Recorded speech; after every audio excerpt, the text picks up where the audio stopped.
Hello, everyone. Good morning, good evening, good afternoon, wherever you are. I am here with not Karen. What was the other Karen? Definitely not Karen Armstrong. I'm here with Karen Thompson, and she's someone I've known for a while. She has written a book called Islam in a Nutshell, and I believe this is going to be a fantastic resource for be you a priest, be you a student, be you just any layperson that wants to understand Islam or discuss Islam or get involved with Islam on social media, where we can start to discuss the facts. She's agreed to join me and discuss her book. I'm very glad for that. And so welcome, Karen. How are you doing? I'm doing great. Thanks so much for having me, Lloyd. It's been a pleasure. We've had a number of chats over the years, and so I'm kind of excited to do this. And you're one of the ones that kind of spurred me into looking into Islam a little bit deeper, especially Sharia. And I just find that absolutely fascinating, that whole topic. And so this is all culminated in, you know, most of the books are big, thick 700-page tomes that are, for example, I've got Muhammad's Sirah here. I mean, it's 700 pages. It's a little off-putting if you just want to learn a little bit about Islam. So anyways, I thought, well, after looking into what three of my kids graduated from a Christian school here, and I ran into the principal at one point, or the vice principal, I should say, and asked him, what are you teaching the kids in world religions? And he showed me the curriculum. He was very nice to share it with me. And it was all wrong. It was just the standard Islamic narrative on steroids. And I said to him, no, you've got to change it. So I actually provided my school with some materials, and I realized it needed something more. So I thought, at least the teachers should know the truth without having to really, really dig deep and buy all of these books and look into it. And so there is another book called Islam in a Nutshell. So it is important for Islam in a Nutshell, a simplified resource. But if you see this cover, it's really easy to find on Amazon. But the thing about what I knew what was missing was something really, really easy, something very, very easy to pick up and find a whole bunch of information put simply and clearly just on like one page. I mean, literally, you can pick up the book, pretty much open it anywhere, and the topic is dealt in 1 or 2 pages. I have 13 pages of endnotes for this booklet, which is just absolutely amazing. So if you want to look at anything else, you can. 5 pages of bibliography. I actually have all those books, by the way. It's the book has been really well received. And by lots of people who don't really want to look into it super deeply, but just to give them a little bit more knowledge, because as I think you and I were talking about, lots of people think maybe we have the same God, or if we don't exactly have the same God, we're pretty close that really it doesn't matter. We all believe in Jesus, supposedly, True. I mean, so do Gnostics, right? They believe in Jesus too. And so do Mormons. So do Mormons. Mormons also believe in Jesus. Exactly. It's all exactly the same, carbon copies. Yeah, for sure. It's kind of funny. So that's kind of that was the reason for doing it. Is I just found, and really, I tell you, the big push before we get into anything else for this was my town. We do have a small mosque here, or we did have a small mosque here. Not very many Muslims a few years ago, but 10 years ago.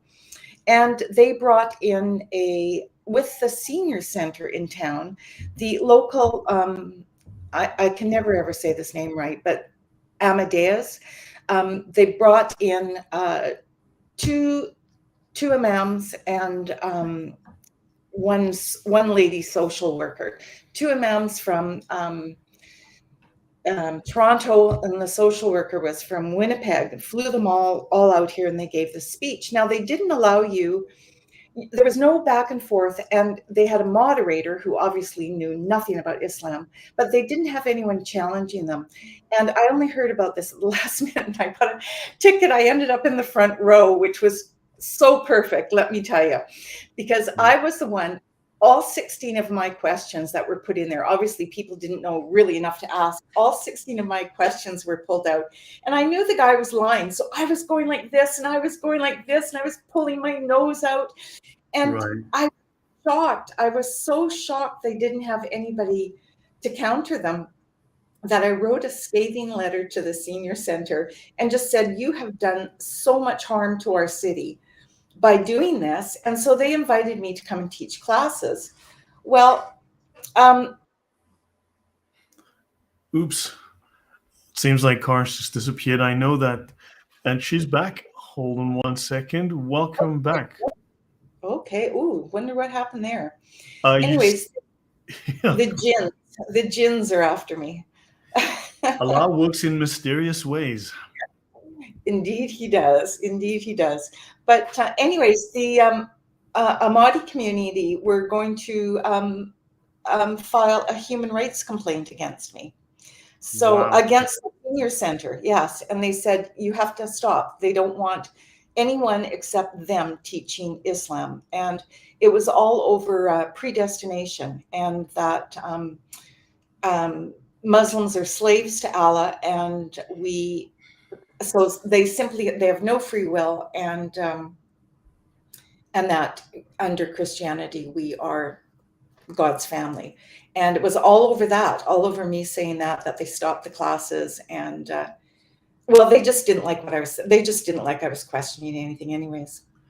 I've discovered that they really dislike such questioning because it really rapidly unravels their story. It embarrasses them. And of course, that is against the Sharia to bring embarrassment to Islam. And obviously, they consider that harmful, and Yes. they have to take action. But it really shows that one person without a PhD in Islamic studies and who doesn't speak Arabic can take effective action if they're willing to stand up. Oh, absolutely. And, it was really interesting because about maybe 6 months after this event happened, a group of the seniors got together. Now, it was a humanist group. They got together and they asked me to do a bunch of lectures. And I said, okay, well, you tell me what topics you want to learn about. So I did, I did Mohammed. I did one on women. I did one on Islamic slavery. I did one on women, Sharia, of course, and thanks to you, I had a fair bit of material to use. And there was Palestine. I did Palestine, and I did one on Palestine, and there was one other as well. And yes, one person can make a huge difference. I was one of the humanist fellows who had been a Christian almost all his life until he was about in his 60s, and I don't know why he lost his faith, but he was trying to talk me out of doing it, saying, I've got Muslim friends, this upsets them, we shouldn't be upsetting them. And I just basically said, well, people need to know the truth about the ideology, and it's we don't know the truth. There isn't enough easy access to information out there. People don't know which way to turn. And so again, that's why I thought, writing just an unintimidating book would be a really, really good small part that I could play in fighting this ideology. Right. I mean, really fascinating. But what made you feel that you had to fight this? What was it about Islam that made you feel that you have to push back, assert the truth or your values, and then that you saw Islam as antithetical? Well, okay, so the very first thing that I wanted to know the truth about Islam. I wanted to start learning about it. I had kind of been on the edge of it for many, many years. I'm in my mid 70s now, and back in the 70s, I was working in the bank during the. I was working in a bank during the Iranian Revolution, and we ended up with tons of Persians coming to Vancouver, and they would come in the bank after hours with suitcases full of money and gold, and they were the nicest, most wonderful people. And then I would see these pictures on the news of all, and their women were gorgeously dressed, and I would see pictures, of the burqa clad tents walking around, and I just found that really worrisome for women's rights. Now I was I was young at that point, so I didn't really delve into it.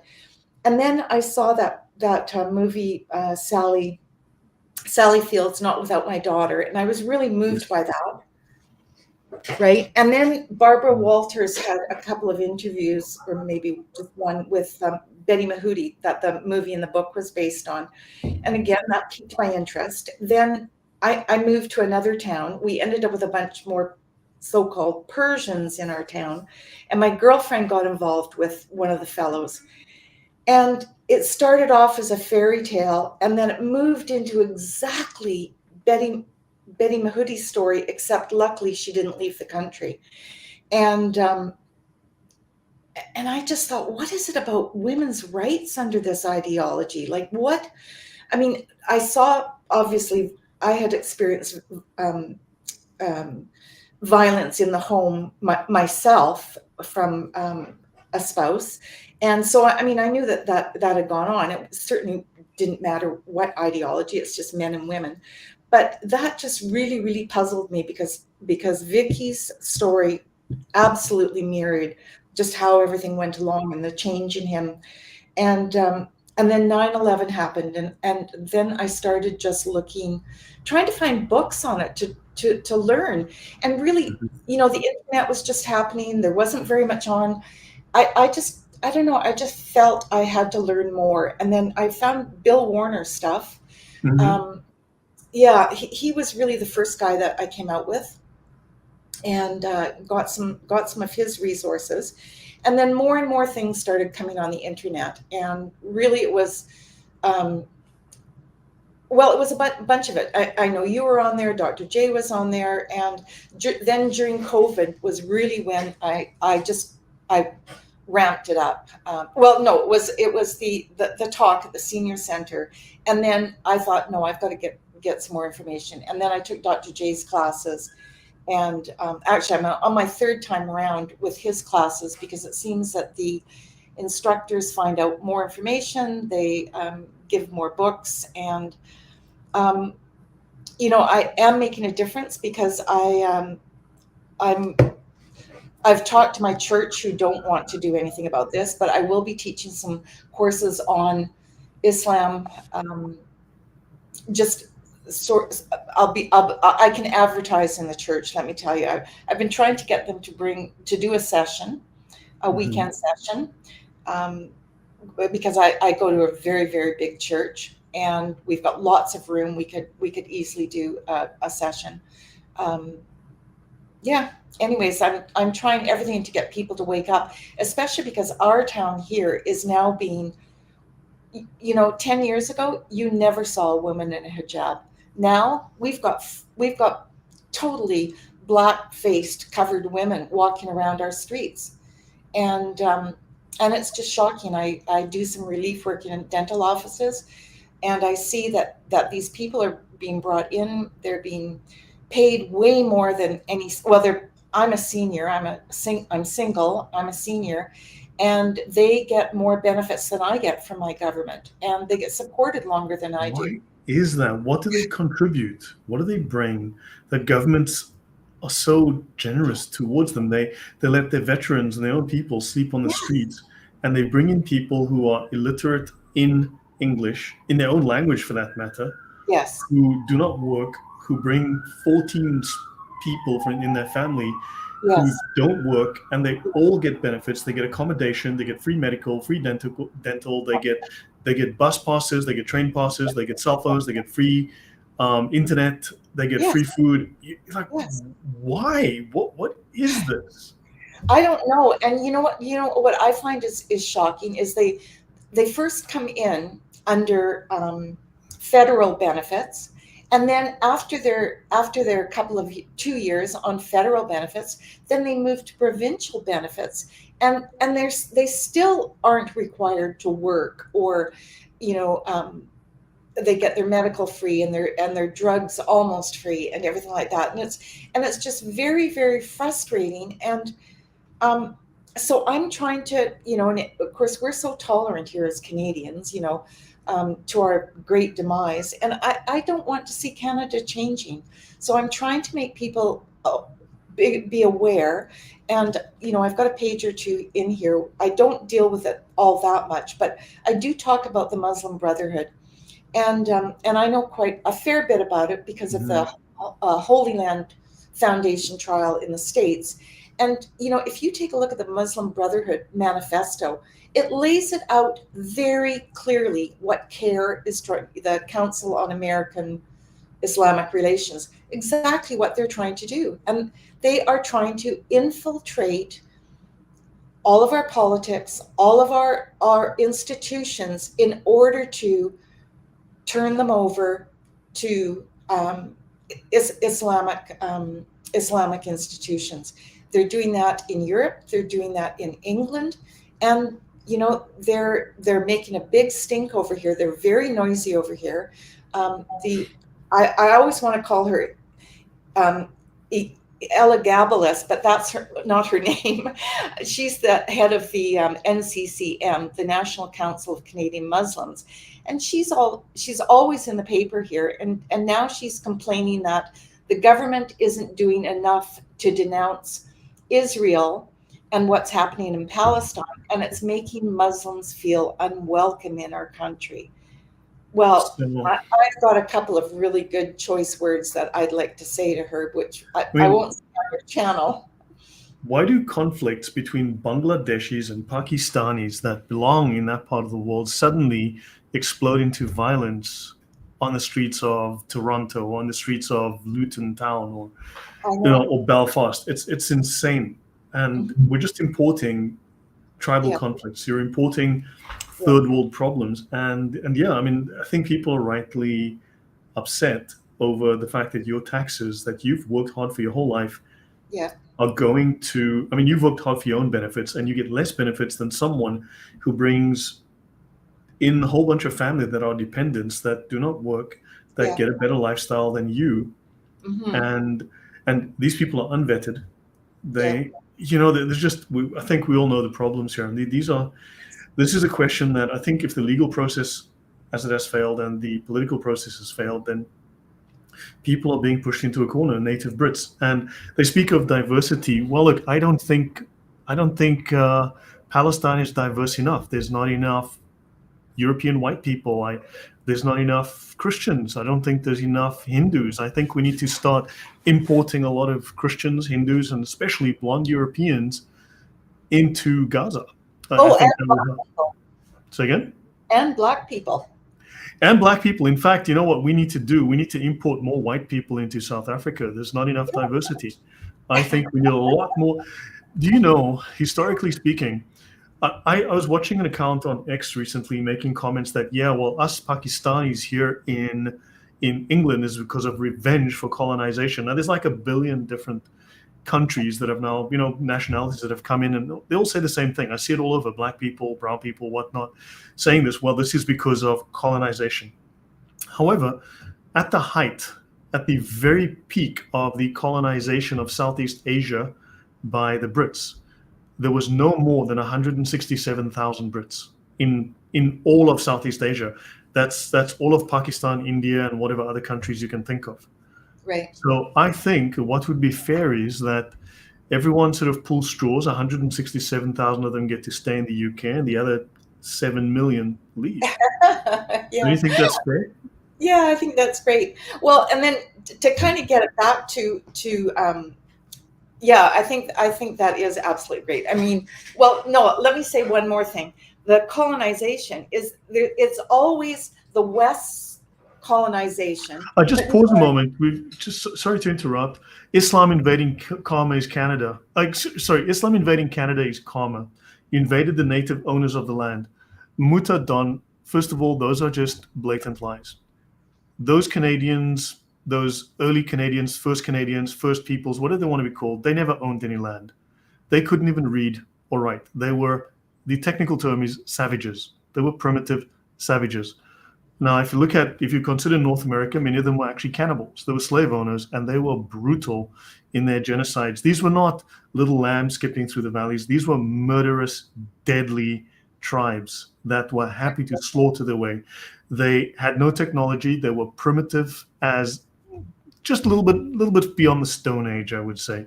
But then they never owned anything. They had no contracts. Property ownership is a modern concept invented by Europeans that you are redacting back onto a primitive people who had no such concept. If anyone owned land, it would be the tribal elder, the chief of the tribe. No individual would own any land. They had no such thing. These were people who migrated across the land. So you are falsely making equivalences that just don't mix. I'm sorry about that. And then, of course, they didn't do anything to develop the land. They plundered the land. They would rape the land. They would burn places to make some space. They would literally drive hundreds of buffalo off cliffs and murder them in the hundreds and the thousands so they could get pelts from 10 or 12 for their little tribe. So painting this view of the noble savage is false. It is a lie. And unfortunately, I am not impressed. So no. In fact, if you want to know who developed the world, when the whites got to all of these countries, you know what they found? Primitive, backwards tribes. So who brought electricity? Who brought flush toilets? As an African, I think I appreciate those two things very much. So yeah, if whites had not arrived in Africa and Asia and all these other places, you know what we'd still have in Africa and Asia? Cave dwellers. Now, I might be exaggerating slightly, but not by much. So you'd still have black people in my home country living in huts. So they didn't even invent shoes. 100 years ago, the blacks in my country didn't have shoes, had no idea what toothpaste was. They had no buildings that weren't made of sticks and mud. So really, no, I'm not going to buy your story. Karen, sorry, back to you. Oh no, I was just going to say we talk about colonization by the whites, but we don't ever talk about Islamic colonization. Islamic colonization spread out from the Middle East, and I don't believe there was a Mecca, so it didn't, in my opinion, it didn't exist at all. But it spread out from the Middle East, and it went west, and it went east, and it went north, and it. Northern Africa, so it went south, and it's still, most of that is still colonized today. Yeah, I mean, this is, yeah, look at these countries. This is the size of apparently, supposedly starting in Mecca, look how they've colonized all of these regions, imposing, in fact, it's not further than this. I mean, this is what it looked like in the 700s, right? Yeah. So now it's even larger. Now they've spread into Asia. Yeah. They've spread into half of Africa, and they've also spread further into Europe. So this is only what it was like. So Mutta, why do black people get a pass when they do? Why is slavery okay when black people enslave several times more people, several times over a much longer span than white people? Yeah. It's okay. Is there some kind of hypocrisy here, that some intellectual hypocrisy that fails to apply the same standard? Or is it simply that black people generally, and I say this with sadness, but coming from the culture, black people generally are taught to hate white people. This is endemic in the culture. Karen, back to you. Yeah, and anyways, but just to get more people interested and showing that, okay, we've got this here in Kelowna, we've got lots of people don't know anything about Islam. They don't understand the prayers. They don't understand. I mean, most people don't understand, like I say, the prayers. And so in here, I do have a book which compares the Lord's Prayer to the Islamic daily prayer. And right. Go on, please. Yeah. And so when I've spoken to a couple of people, couple of friends about it, and I've spoken to one city councillor and said, you cannot be saying these prayers. These prayers cannot be said in public. And they denigrate the Islamic prayers, denigrate Jews and Christians. And most people say, oh no, I can't believe that. And I say, well, yes, Yes, it does. Mm-hmm. And Mark Dury, he's ever so helpful. I use some of his material and I do quote him. And he's got some really good points here that, we really need to discuss this Islamic prayer. And so that you realize it should not be said out in public, and the meaning of what Allahu Akbar means, in the Adhan, if it's called. And luckily we don't have that being out loud here on loudspeakers or anything, but people just don't understand the deep significance of these things. And so that's why that's another reason why I thought I've got to just put all of this in so people will know, Mm-hmm. know a little bit about that. What's the difference between human rights? Well, we know the Human Rights Declaration, the 1948. Well, the Cairo Declaration of Human Rights. Mm-hmm. Of course, we agree with it as long as it doesn't cross. Violate the Sharia. Yeah. So therefore it practically negates the whole human rights charter, the other one. And again, and I also put in here a little bit about one of my friends who is Ukrainian Catholic.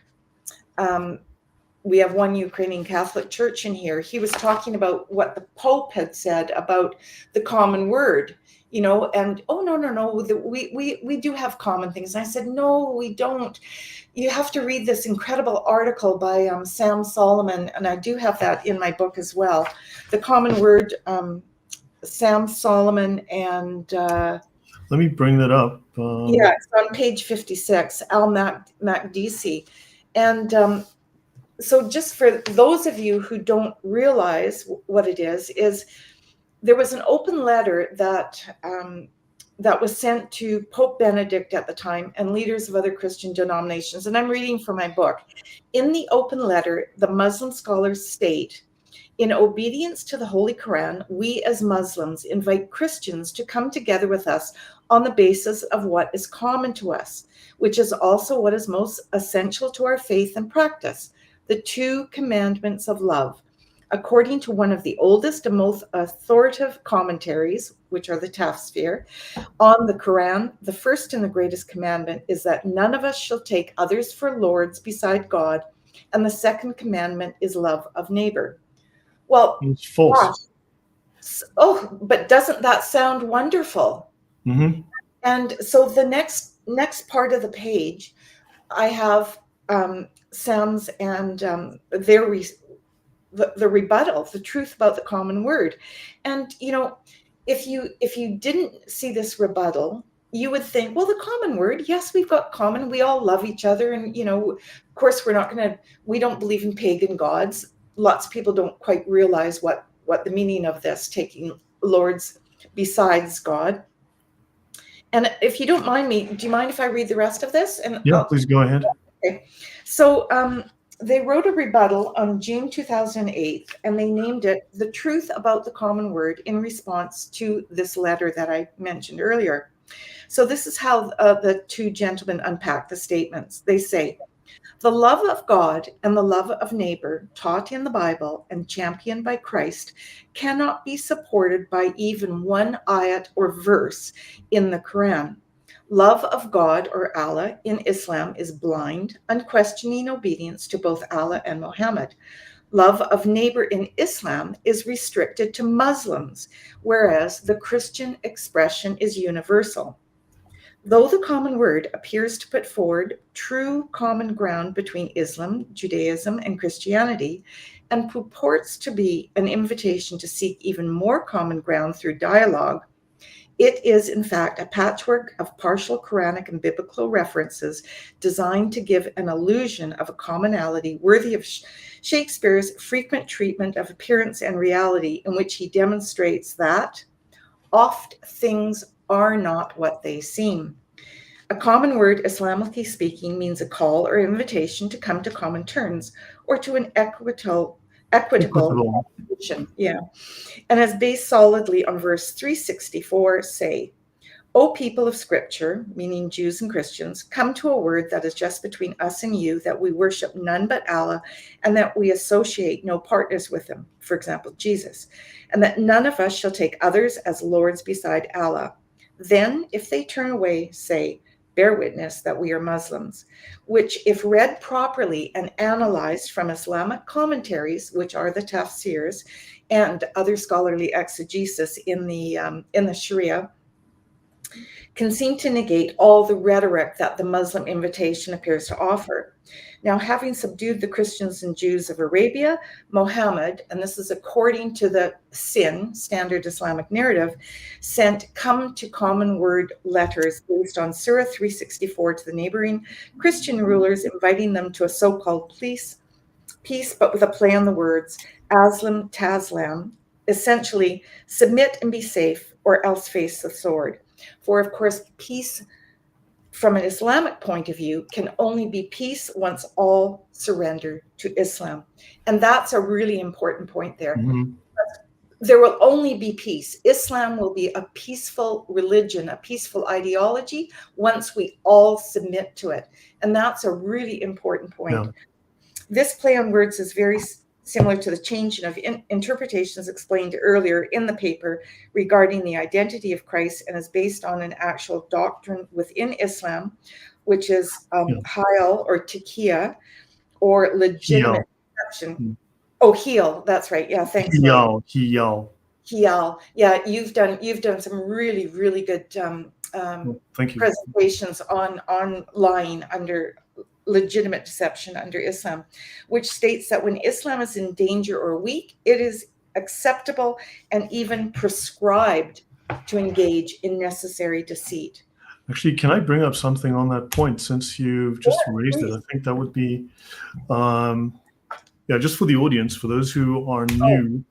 For those who are new, thank you very much for joining the channel, and thanks to the new subscribers. And yeah, on this case, so now the most famous Islamic law book or Sharia manual or legal text, sacred law text in English, is called The Reliance of the Traveler and the Tools of the Worshipper. It references this text that I'm going to show you now. However, it does summarize it and add some of its own takes on it, but it has a chapter called Permissible Lying, and then it has a sub-chapter called Obligatory Lying, where lying is stated to be obligatory for Muslims. And it says here, now they do notice how they try to whitewash this. False speaking is permissible in some cases. Now, Jesus did not say, well, lie sometimes. Islam says, no, false speaking or lying is permissible, and sometimes lying becomes compulsory. So they are stating here, there are conditions where lying is compulsory, and then eventually you'll find out lying is always compulsory. False speaking is better than speaking the truth sometimes. So therefore, you must lie. And it says if a Muslim wants to compromise between two parties to preserve goodwill, then false speaking is lawful. Now, they mention the example here between two co-wives, but this applies across the context of to settle any disagreement. Then lying, so if you want to settle a disagreement, Allah does not consider that a lie. Now, if we disagree about the nature of Jesus, or if we disagree about the nature of God, then they are permitted to lie to settle that disagreement. So Muhammad allowed false speaking in 3 cases to bring a compromise between 2 parties. And he who settles disputes between 2 parties is not a liar. And the lie which he speaks in war, now of course we are the Dar al-Harb, Islam is constant at war, jihad is required until the entire world is under Islam. And let me just bring up, so notice it states here, there is no sin in that lie which benefits a Muslim or removes a harm from him. So this is just a very brief overview of the fact that lying is written about in the Sharia as obligatory. And so there is a great deal of, there are pages of this discussing how to lie, when to lie, and such. This is actually regulated as part of their legal system. Yeah. And there's also a really, really good book called Islamic Doctrine versus the U.S. Constitution, and it's by Stephen Riley. That tells you that exactly what you've said is that having Muslims in positions of authority, you know, for example, as politicians or something like that, is very difficult, because any oath can be said at all. They don't have to. They don't have to. So they can break any oath if it's Yeah. not valid. Yes. So it's just, you know, that's the other thing that we have to think about. And of course, we don't like to think that people are lying straight to our face, because we are a very high trust society. But when we're faced with this kind of ideology, it makes it very tough. And you know, I do mention things like this in my book, and of course I've got it included in the bibliography for people to investigate a little bit more. So I think this, in my small way, I'm just trying to make people aware of this ideology and how different it is from Christianity or Judaism or anything like that. It's just so different. Mm-hmm.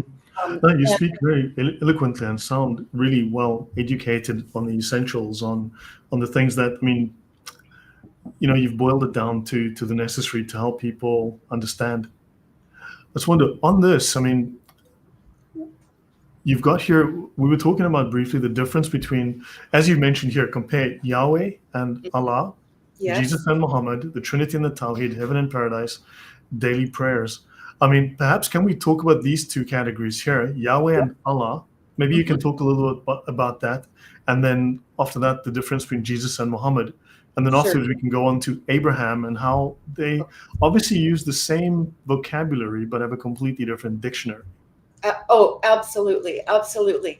So the biggest difference between Yahweh and Allah, and so Yahweh, especially because he is a triune God. So it's one God. We don't believe in a pagan God. We believe in one God who is made up of three persons: the Father, the Son or the Word, and the Holy Spirit.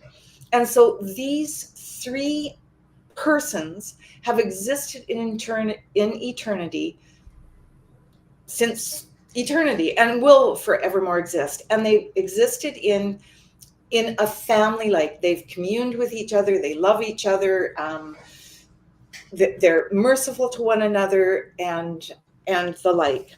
And so when Yahweh decided he was going to make creation and create people, he made us in his image, in that we can love, we can be merciful to one another, and he made us in love. And I won't get into the fall and all of the rest of that, but basically we are his children.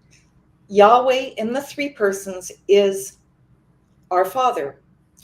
He's our Father in heaven. And that's why our prayer starts, Father in heaven, we talk about. And so we are made in his image. So we've got the capacity for love, compassion, and all the rest of that. And so it's very familial. Okay, so that's the Christian view of God. Allah, though, he's existed for eternity, all on his own. So he's never loved anyone. While he's got all these 99 names that apparently tell his attributes, he had no one to love, no one to be merciful to, no one to be compassionate to, nothing. The reason why he made people was to be his slaves. Simple as that. We are to do his bidding on earth, because although there's huge contradictions with this, Allah cannot enter his creation, except for, again, and I won't deal with all those contradictions because we could go on to those for hours. So that's really the big difference. Also, with Yahweh has given us free will. So we can choose to follow him. We can choose to do evil. We can choose. It's not prescribed. Whereas in Islam, Allah has already set you up. He set you up right from the moment you were born. He has your fate is sealed. So even if you do all his directions, absolutely all the works you're supposed to do, because it's very works based, where Yahweh is grace based. You, just like one of the hadiths, which are the commentaries, Abu Bakr, who supposedly was one of the 4 rightly guided caliphs, in one of the hadiths, and I can't quote it off the top of my head, but Abu Bakr says, I would not trust Allah if I had 1 foot in paradise, that I wouldn't trust him, that he wouldn't yank me back and throw me to hell. So unless you are a jihadi and kill in the name and be killed in the name of Allah, you have no guarantee of getting to paradise. It's interesting to note that the only guaranteed path of access for lay people to paradise is to kill others or be killed in jihad. Yeah. That is the only guarantee of paradise for lay Muslims. Yeah. There is no guaranteed salvation otherwise. No. So it literally requires your death while committing murder. Absolutely. And so those are massive, big differences in the ideology. And you can understand this whole idea of suicide bombers and why they're being martyred. So, there's just no guaranteed. So, I mean, that's kind of shocking right there. And also the way you get to heaven is shocking. And I'll describe that. So that would be on how to enter Islamic paradise on page 34 there. The whole bodies are restored. Pardon me? I just brought this up here. Oh yes, okay. So to enter Islamic paradise, so here you go. So when you so you're supposed to do all these works, and again, you've got angels put on either side of your shoulders at birth. One records your bad deeds, one records your good deeds. When you die, you face punishment in the grave. You get angels coming down with hammers that hammer your head, and you question your faith. And I mean, that can last for days or years or centuries. You have absolutely no idea about that. And then what happens after that, once the torment of the grave and judgment day is here, everyone arises, and actually the narrow razor bridge, you've got to walk across that. Some people will make it fine. Some people will fall off. Some people will just get burned because the razor bridge is over hell. Now that's actually a Zoroastrian. That's comes from Zoroastrianism, actually. But I think you're missing one element here, because you've got to crawl. Yeah, apparently you have to crawl across the bridge, not walk. Very cool. You may get burned. You may fall off. Yes, but exactly. Also, should you get to the other side and not fall into hell, you are required to punish others. You have to attack and beat and tear the flesh of others who make it across with you, apparently. So that's what I learned. You actually have to... Yes, I did read that. I did read that at one point. As you know, I'm sort of limited for space, so I've put references that you can follow to find out more. Even just having to go across the razor bridge is bad enough, and then when you get on the other side, then you face judgment from all your family and friends. And yes, that's where, judgment includes physical punishment. They can tear at you. If you've slighted somebody, at the very least, you're faced with this horrible... I mean, this is eye for an eye, tooth for a tooth. This is it goes against even Jewish law. It's the inversion of biblical commandments. It's the inversion of biblical morality. It's the complete opposite. Yeah, it's just unbelievable. So and then now there's a couple of things. There really isn't supposed to be any intercession, but that's, again, there's all sorts of contradictions on this, and I didn't include all of that in here because, again, I wanted just a bird's eye view of the topic. But here's the funny thing: suddenly the Quran, if you've memorized it, which you're supposed to do, can suddenly turn into a pale man for you and intercede on your behalf and beseech Allah that, you were a great Muslim because you memorize the Quran. Now, if you've only memorized a few chapters, well, the Quran turns into a flock of birds. That chapter turns into a flock of birds and intercedes for you. And then after you've managed to get through that, you just hope like heck Allah actually opens the door for you at that point. Now, so you can see why Muslims are terrified of going through all of this, because I mean, this could continue, all of these steps could continue on for centuries and centuries and centuries in our time. And the only sure way to get there is through jihad, is from being martyred. Now, it's interesting. There's the concept in Catholicism of purgatory, where yes, if you haven't quite become a better person or a good enough person, because only the pure can enter heaven. mhm, If you haven't purified yourself, you go into purgatory, where you work on your purification, which is one concept. But then you look at yes, Islam's concept, you are attacked and assaulted and tortured and punished by angels. And yes, then you are yourself further punished by hellfire and terror, walking across a razor-thin bridge which cuts at you and rips your flesh. And then your family and friends and other humans torture you, rip your flesh, break your bones, punch you, torture you, assault you. I mean, that is horrific. I mean, yes, and the only way to avoid this is to kill or be killed in jihad. yeah, yeah, So that wouldn't this drive these young Muslims to actually becoming jihadis, because then they will bypass or sidestep this inhumane yes, process of entering paradise. And then they can absolutely, intercede on behalf of, and in fact, if they do this, if they die in the purpose of murdering others to gain paradise as jihadis, then of course they can intercede for numbers of their own family so that yes, they don't have to go through this. yes. Yeah, and then what's on the other side? What's in paradise? And also let's just say that if you do get sent to hell eventually, but it doesn't say when, eventually Allah will put you in paradise. So I'll add that there. But then what is paradise? Paradise for them is extremely carnal. For the men, and all these supposed virgins, perpetual virgins, and they've got the power of 100 men, and Satan's product, which is wine, because it does say in the Quran that Satan created wine. So Satan created wine. So there are rivers of wine. Why would Allah put Satan's creation? And I've had a few Muslims say, "Oh, well, it's because he takes the alcohol out of it and just leaves it as grape juice or something like that." But Really?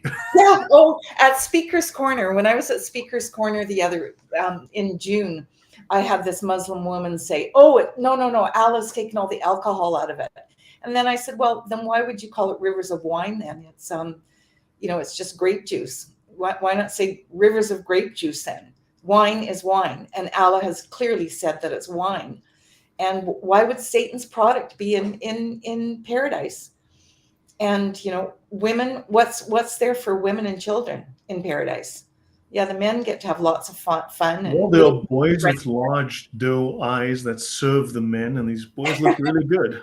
yeah, One has to wonder. yeah, And also, what's interesting is in paradise. I mean, just because it is such a carnal concept of heaven, it's like the Zoroastrian concept of heaven, which is it's somewhere between a brothel and a bar.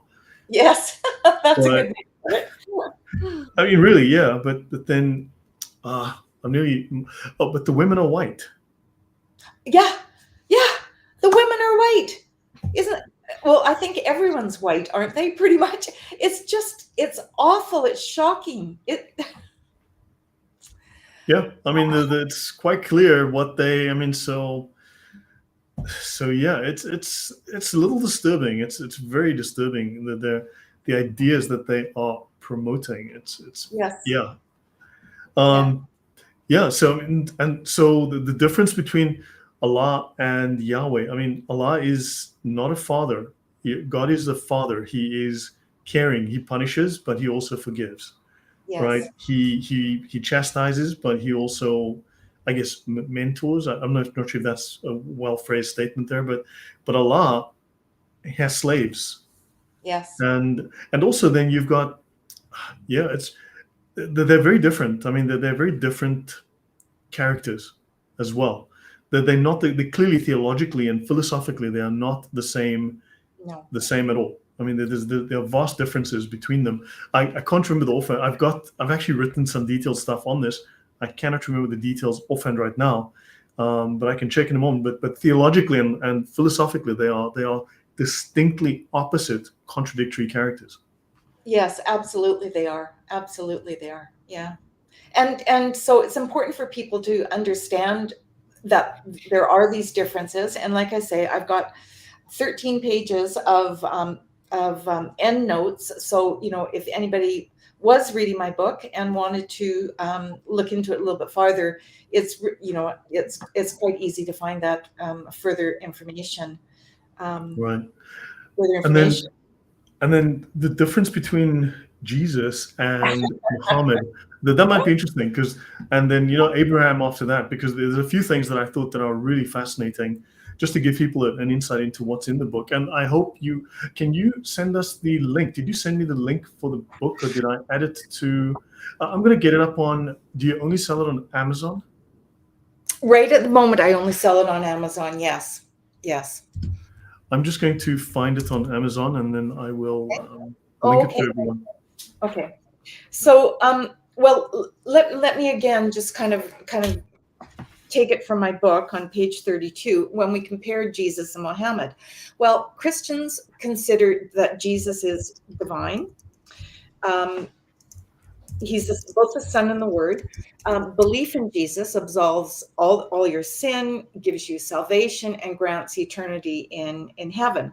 Jesus performed miracles. He cast out demons. He is truth, so he does not lie. He didn't raid. He doesn't cause wars.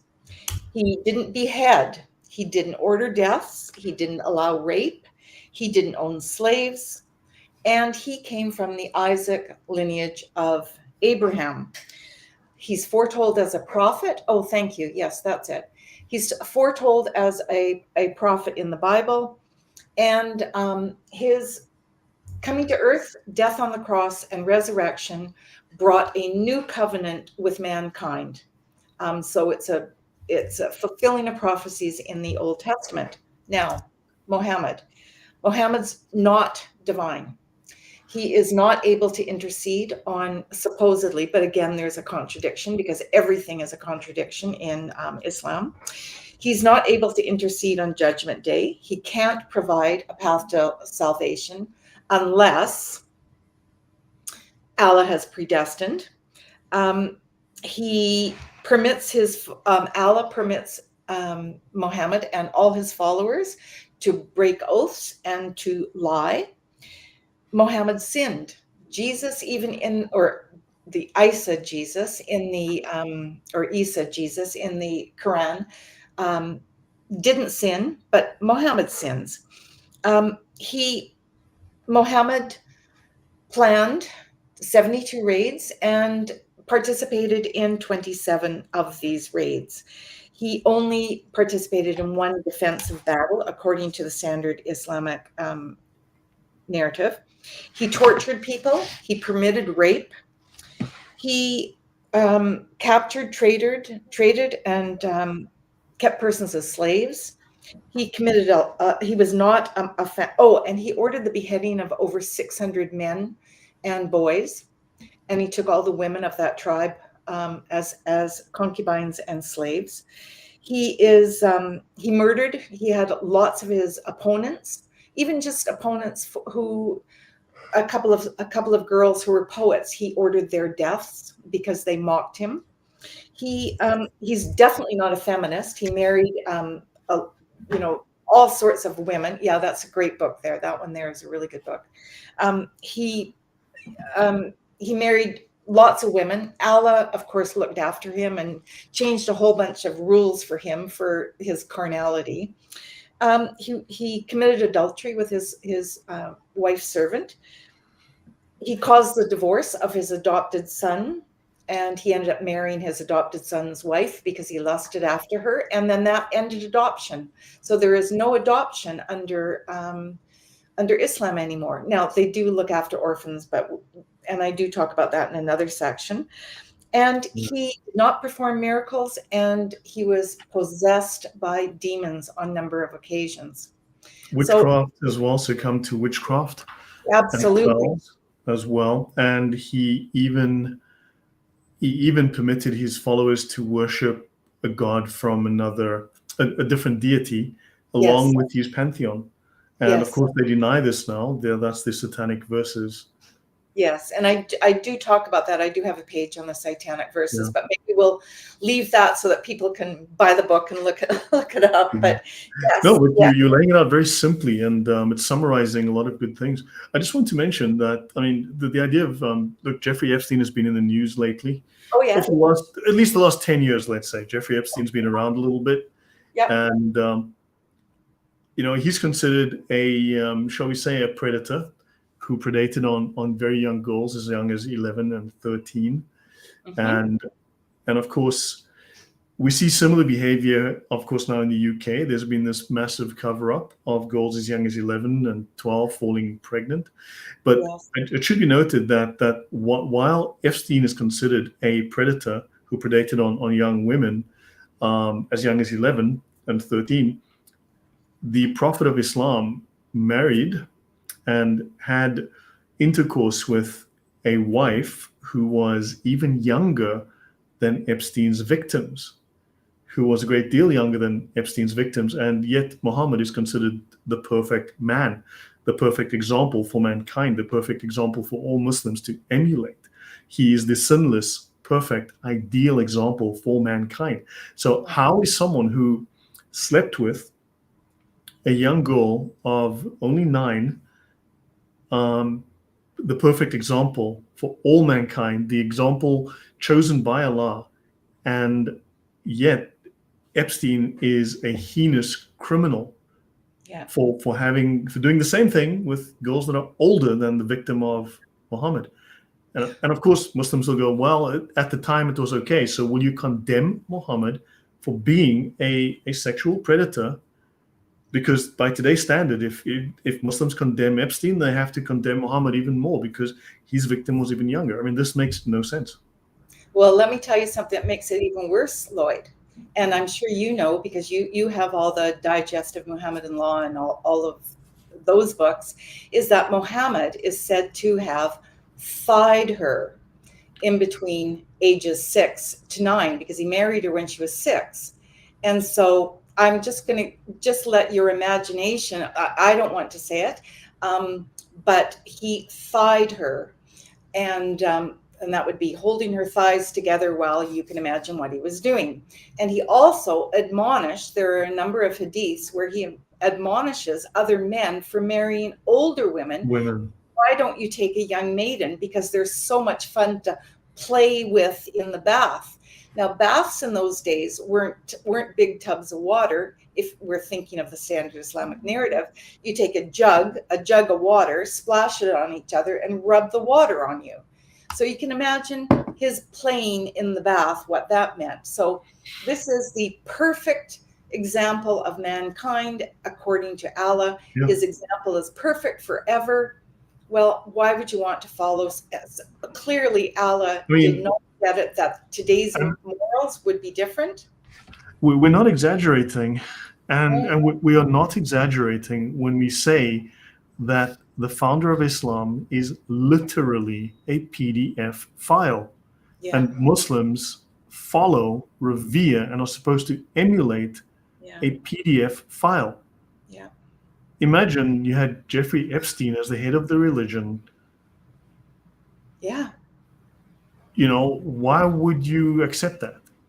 Yeah. And here you've got a man who did little girl, even younger than Epstein's victims, and we are now all supposed to regard this as divine permission, as the holiest man to ever live, the wisest man to ever live, the greatest prophet ever, the perfect example of mankind, Allah's presence on earth exemplified. How you have Jesus, who was sinless. Even the Quran admits he was sinless. Jesus did not murder anyone. Muhammad permitted assassinations. And we can go through the Sharia and the Sirah and other sources and show this. It's unambiguous. Yeah. And of course, when I do speak about these things on social media, the abuse is quite vile. Muslims, it's amazing that Muslims deny their own sources as a way to tell us how amazing Islam is, and they deny their own sources in the defense of their religion. It's crazy. Well, they tell us how unreliable their sources are. Yeah. Well, that's the whole takia, the whole permissible lying thing that it comes in there.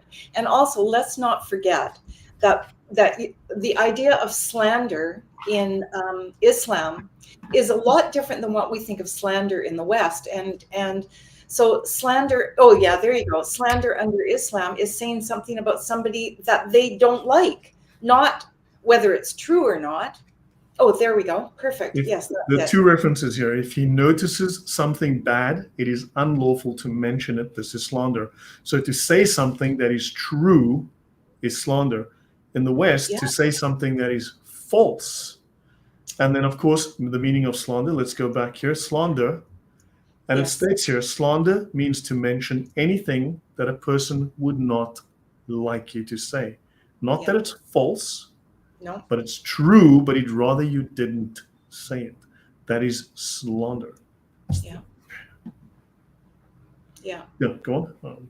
Well, and so this whole thing is where, if we allow Sharia to come into the West, like what's happening in England with their 85 Sharia courts, and towns and cities filling up with people who want to live under this, you can see what would happen about free speech. We wouldn't be able to talk about Muhammad at all, except for to lie. So it's cognitive dissonance that these Muslims are living under. Well, to remember, we are slandering Muhammad by talking about his indulgences with a prepubescent girl. Of course, they will argue about the prepubescent, and they'll say puberty is an event. No, puberty is a process that takes years, and they will make all sorts of cartwheels and mental. They'll tie themselves into pretzels and tie the truth. Yeah. And I mean, they are brilliant at their particular form of sophistry. They're hiyal, they're adab al-jadal. They're brilliant at that. But it does state, from the Sharia, whoever insults Muhammad is to be killed, whether a Muslim or disbeliever. This is the law. Killing is prescribed on the one who insults the Prophet. Now, how do they define an insult?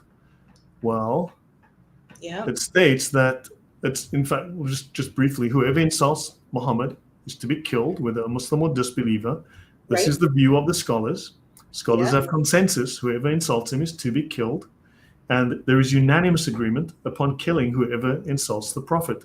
And they say here that that insult is defined as whoever insults the messenger is to attribute a defect to him. Yeah. He is to be regarded as perfect. So if you attribute a defect, any imperfection to Muhammad, that is grounds to have you killed under the Sharia. Now, of course, the Sharia is not fully implemented, but of course, think about the assassination attempt on Salman Rushdie. Yes. Someone decided to do it. Yeah. Yeah. Well, and look at the attack on Hatun Tosh. They tried killing her as well. Yeah. No, you know what? I contacted a friend of hers, someone who knew her, and I told them they are going to make an attempt to kill her. I noticed the signs, things were escalating, and he said she wasn't really listening to that. She wasn't really, but I had, prior to that event, stated to some people, look, tell her this is going to happen. It's coming. Clearly, the signs are there. I mean, this was my job back in the day to deal with this and predict these things, and I knew it was coming. And they will assassination. In fact, hold on, if I can just mention one more item from this here. In Islam, assassination is permitted. It says here, there's killing due to the likes of these reasons to be according to a perceived benefit. They call this the political killing. It is for the imam to give a discretionary punishment with killing in those matters. So in the Sharia, a Muslim imam can instruct someone who is willing to conduct an assassination. This is lawful in Islamic law. This is Islam. Jesus instructed nobody to do murder. Nope. And I mean, these are vast differences. And this is the fruit of Islam. I mean, this is shocking. Exactly. And this is what we're letting into our countries without knowing about this, without any discussion on what the Sharia is, and don't give me all this stuff about, moderate Muslims or, fundamentalists. Well, the fundamentalist Muslims are following the fundamentals of Islam. They're following the Sharia. The other Muslims might not be good Muslims, or they rise above the ideology, but they don't. I mean, if you're a Muslim, you subscribe to the ideology and the doctrine controls it. They're simply operating under rukhsa, not under azima. yes, But they don't interfere. They support it in various ways. There's 13 or 14 kinds of jihad they can get involved in. Yeah. But the only legally binding form of jihad, the only legally defined form of jihad is violent warfare jihad. And that gives true reward. But also Muslims pay zakat, which funds jihad. Oh, absolutely, it does. It's there. Yes, one of the 8 recipients of zakat is the jihadis. It's to further the cause of Allah. So whether it's done deceptively, whether it's done, like money going into organizations such as CARE and the National Council of Canadian Muslims or anything like that, that is jihad as well. Yeah. Yes. No, I mean, there are numerous types of jihad as defined by the scholars. I mean, this is all very disturbing. And I like the comment here by Catherine M. She says, this is incredible. Muslims are going to lose their minds once Lloyd's perfect comparison of Epstein to Muhammad begins to spread and they can't refute it. Yeah, I mean, they'll simply deny that. They'll simply claim Aisha was 18, she was 21, she was 19. Yeah. They'll deny the hadiths. I mean, they will literally deny everything. In the X-Files, I love the X-Files series, the original series. Oh, yeah. And there was the smoking man, and he would always say, deny everything. And that's exactly what they do. Yeah. Deny, deny, deny. Yeah. Well, should we take a look at the difference between Isa and Jesus? Sure. Where is that? That would be fantastic. Yes. Okay, that's page 30. Down to page 30. Sure. There we go. So Muslims always like to say, we believe in Jesus. We love Jesus more than you do. But there's some huge differences, but there's also some really interesting things in the Quran that they may believe in Jesus more than what they actually think. It's pretty interesting that Isa is most of Isa's the stories about him are based on Gnostic stories. So he's a very Gnostic person. Mm-hmm. And another thing that's really interesting is that Mary is considered, she's the only woman named in the Quran, and she is a virgin, and she is also sinless as well. And so how was he born? How was Isa born? Isa was born from the Holy Spirit, or it's supposed to be the Spirit, Allah's Spirit, or called Ruh in Arabic, blowing into her womb. And there's 2 verses that say that. So somehow Isa is not made of clay like all the rest of mankind, but he is made from Allah's breath. And he's called the Word. Now, where do we get this name Isa from? Who knows? Because it definitely is not the Arabic word. The Arabic word is Yeshua or Yeshua. It's not Isa. Yeah. I think it perhaps might come from the Aramaic. There is a 5th century reference, I think there's a 5th century reference that has been discovered now that is well documented in archaeology from the Jordan in a very sparse desert.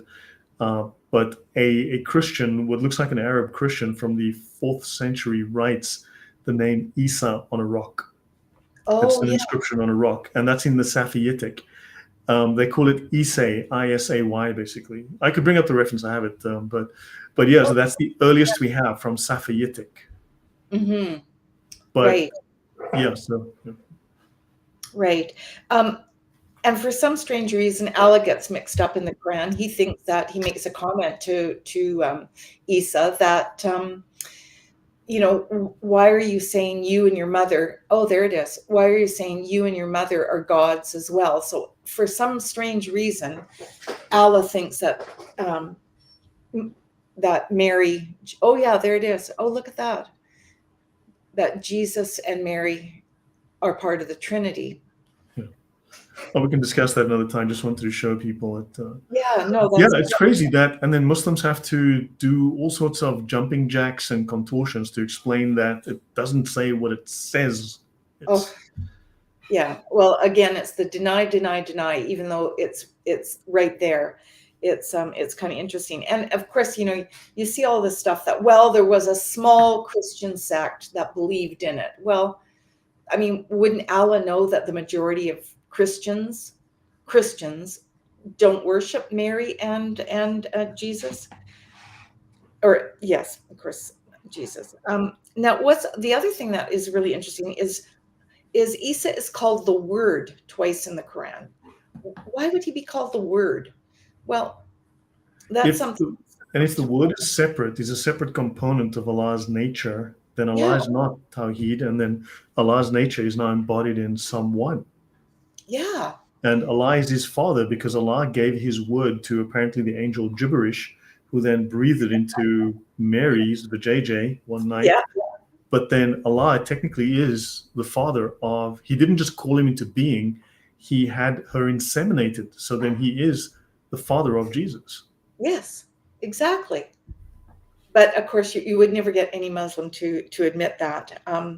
Now, yes, and so the thing is that the word is considered to be eternal and uncreated because it's an attribute of Allah's. So wouldn't that mean that Isa is also uncreated and eternal? Like, there's just so many weird things that it's hard to even believe. It's hard. They haven't thought through this philosophy at all. No, they didn't. When they were pulling together stuff for this book, they were just throwing stuff in without thinking how it was all going to come out in the wash, because it is pretty, it's just unbelievable here. You know, and again, of course, they deny the crucifixion, even though it does say that he was crucified. You know, they say that even though it does say in the Quran that a sins of, you know, no bearer of burdens shall burden another with them. But of course, again, another contradiction. But it also says where Jesus says, blessed am I on the day I was born, the day I died, and on the day that I'm alive again. Yes, exactly. Which is very odd if there was no resurrection and death. Yeah. And Allah took Isa up to heaven with him. So he's up in heaven with him. So is he, or in paradise or wherever, you know, he's there living with him. Why did Muhammad not get that treatment? Why did Muhammad not get that special treatment? And why wasn't Muhammad's mother revered? Why wasn't she sinless and a virgin? Why didn't that happen? Well, they add that to the seerah. They actually add that to the seerah afterwards, where there was a light in his father, in his forehead, that everyone could see glowing. And of course, then that light leaves him. And of course, it enters his mom. And then they have the whole miracle birth all outlined in the seerah. And they literally do make Muhammad in the seerah into a deity. Yes, yeah, they do. Yes. The light shone from her vagina, and you could see it in Syria. Yeah, 1,400 kilometers. Yeah, was she indoors at the time? Was she outdoors on the roof? What the heck? I know, it's just the craziest thing. It's just the craziest thing when you get into all these stories and stuff like that. I mean, it's just ridiculous. And sorry, one question before you go on. I just want to, before I forget. It's just that, ask Muslims. This may not be as well formed as I'd like it to be, but Muslims speak of loving Jesus and the whole this whole common word statement you read. Yeah. I have tied Muslims up in knots, and of course they'll just go around in circles. They'll say things like, "Well, how do you define love?" But I've asked Muslims, please show me where Allah teaches love of the kafir. Show me where Allah teaches love of the non-Muslims. Show me where he teaches you how to be loving to the non-Muslim.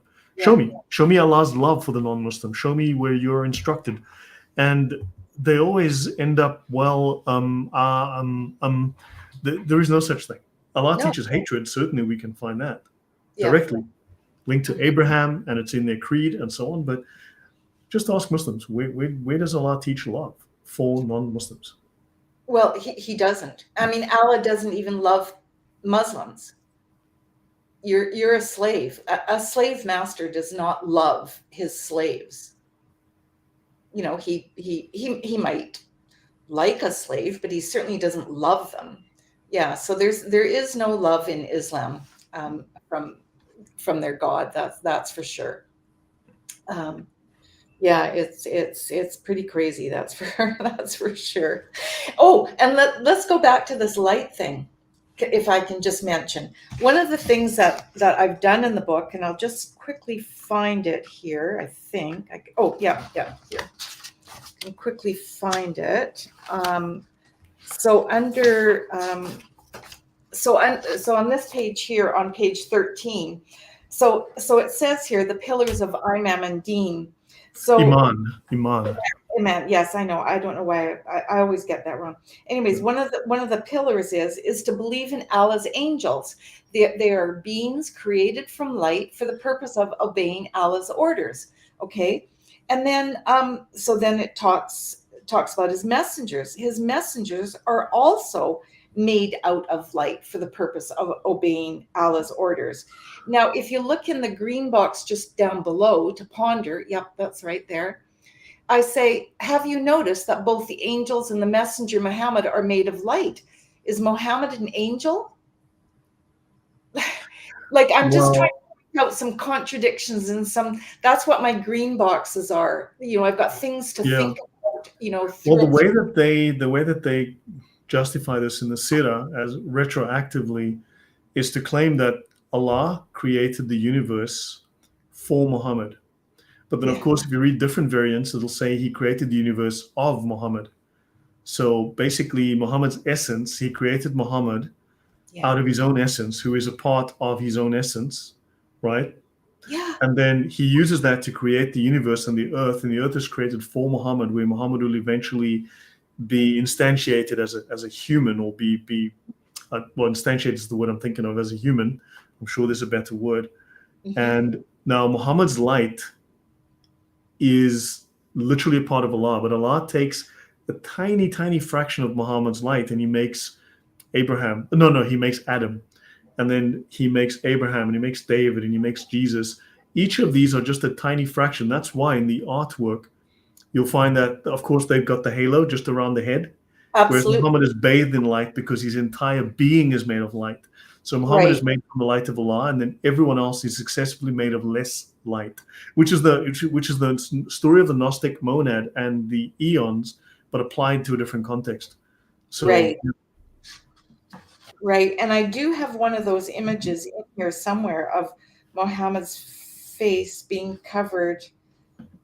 Oh, if on you can see the halo on page 44. I've got a picture of that. That's one of the old paintings from Lucifer, bearer of light. Yeah, there you go. You see the halo. So these are all the prophets with halos around them with the light. This is one of the images, but there's lots that show fire around. Around him completely. Yeah, he's surrounded with flame, and then the others just have their faces with the halo. Yeah. Right. So there's and just while we're on this, people are saying that you're not supposed to be making images under Islam, but every single century there are images and images and images of Muhammad. So you know that was probably a very late Ottoman instruction not to make any more paintings of Muhammad, and then of course they started covering Muhammad's face after a while,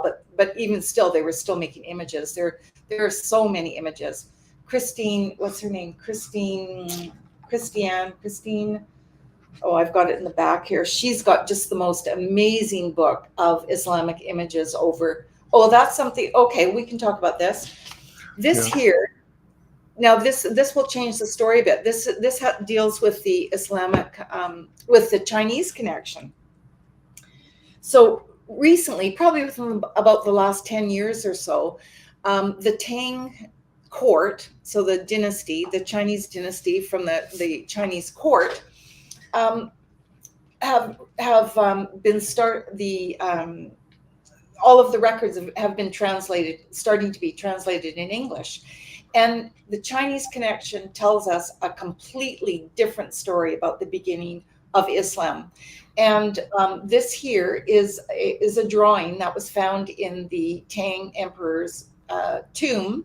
Mm-hmm. And the fellow on the far left, Dashi, or could be like Taji, Taiyei, it's sort a transliteration of the Taiyei tribe of Iran, and this is one of their emissaries, and they have great records starting from 637 all the way up until 800 of all the emissary visits, what they brought, what the religion was about, what their religion was about, what their holy book, their laws, and all the rest of that, because the Chinese were very interested. And they made drawings of all the gifts, they made drawings of all the emissaries, and they kept detailed records. And what's really interesting is that the Taiyei reference, exactly, that's a wrench for the sin. Of course, the Taiyei, the emissaries for the Taiyei, they were the ones who started talking about that they had just taken over everything. What year was the Tang Dynasty? The Tang Dynasty started in about 622 and went up to about 800, as I say in my book here. Okay, great. And so I talk about that in the book here. And the Taiyis, the Arabs, took over. Now, when I say Arabs, it's like I'm saying Americans, because they weren't a specific ethnicity. Yeah, they weren't a specific ethnicity. It included a lot of groups, but it definitely was someone from the Taiyei tribe who had conquered the area, the Lakhmids, the Ghassanids, and all the rest of that. And so what they had done was they had gone to the Chinese court to say, look, we've got this in common. We started at the same time in 622, and this is what we're all about. Now, they never mentioned anything with their first visit there. They did not mention, I think the first time that they were there was 651. In 651, Islam was supposed to have been fully developed. They did not mention Islam. They did not mention a Quran. They did not mention a prophet named Muhammad. But that's like the same problem with who's that? Who was that? The first apologist to the Muslims. What was his name? John of Damascus. Saint John of Damascus. Because now I've noticed there's great effort to slander and to undermine him as writing complete gobbledygook because his writings don't match the sin. But what if the sin is wrong and he's right? Because now see, there's a huge effort to basically derail everything he says and call him basically a crazy man. Right. Right. But here we've got this other group that has nothing to do with any of them. They're powerful themselves. In fact, the Taiyei tribe calls upon them many, many times to help with, send an army out to help them. And anyways, what's really interesting is that, again, they don't talk when they first go for their first few visits before 750. They don't talk about Muhammad, Islam, or the Quran. There's nothing about that at all.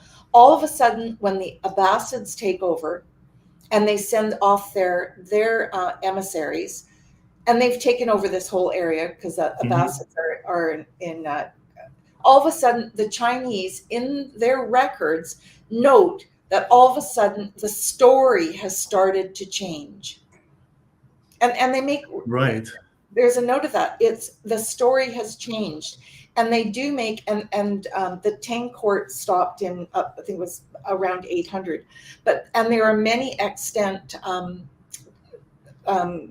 tomes that are still in existence today. Well, that's what extant means. That are still in existence today that talk about this. So this this is really damning for the standard Islamic narrative, because you've got a whole other civilization that could write and read and made such detailed records that refute the whole standard Islamic narrative. Karen, everything you're saying, it's like an Agatha Christie whodunit that you're basically taking us on here. Really, it's actually, I'm like, it's really compelling, everything you're saying. A question I've asked many times to myself and others is, just from the Quran alone, I mean, you take the story of Joseph that I'm doing with Osama at the moment, just based on the anachronisms, the issues there. I mean, they're claiming that Joseph was a Muslim. They're claiming that they worshipped Allah. They're claiming the Pharaoh worshipped Allah and all of that. You're like, but no one heard of Allah back 3, 4, 5,000 years ago. There was no Allah. They worshipped Amun-Ra. They worshipped a pantheon of gods. The Quran. Now, everyone can, that's a theological. No, the Quran claims to be the word of God, period. Yeah. It claims to be perfect truth, period. Yes. Period. You're supposed to believe it as fact, period. Yeah. So don't tell me there's the historical and then there's the No.